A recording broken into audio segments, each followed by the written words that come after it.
President Cyril Ramaphosa says South Africa must resolve the land question. He addressed MPs yesterday saying the process will follow the letter of the law.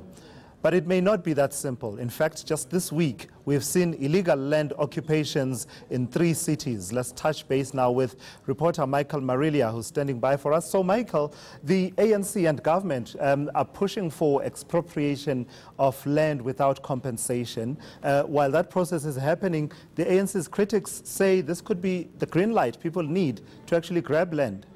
Yeah, that is exactly what they'll be saying to us. Of course, we don't have any insight as to whether that policy proposal motivated the latest land grabs, but it certainly is playing out in the background. I want to take you to 3 hotspots, Tulis, which have been the subject of land grabs over the last week or so. Firstly, to Soweto, Protea Glen. We saw some violent clashes between residents of Protea Glen and a group of land invaders. They actually barricaded roads, blocked entrance to Protea Glen on Monday, just in response to those land invasions. To KwaZulu-Natal now, Tulis, Belito, just north of Durban, we've seen a group of people occupying land near a private housing estate, quite an affluent housing estate as well. Plots have apparently been sold for as little as 50 Rand in that area, and they're refusing to leave as it stands. And then finally, this one has been playing out for several months. This is in Khayelitsha. We've seen several groups setting up structures, setting up shacks.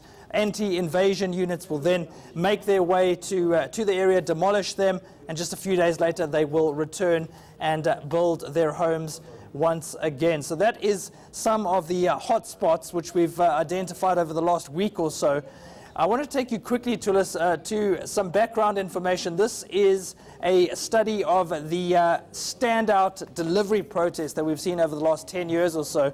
This is from Municipal IQ. You'll see that number right at the end there, Tulis. 42 major protests in the first 3 months of 2018. Now, the analysts tell us that is not surprising in itself, but they are saying that this noise around land grabs and land invasions could have a domino effect. So, for example, we saw protests in response to the land grabs in Protea Glen. They're also saying that protesters might feel they need to be more vocal, maybe more violent, to grab the attention of public officials. So keep an eye on that number, Tulis, as 2018 unfolds and we get closer to that all-important land summit which the President has proposed.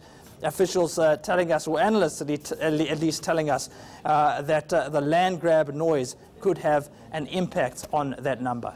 Yeah, quite interesting insights there, Michael. And interestingly, the parliamentary committee that's been looking into the possibility of amending the Constitution also now asking for an extension of its mandate so that it gets even more inputs on this crucial matter of land. Thank you so much for that, Michael Marillier, putting some context to some of the developments around the issue of the land.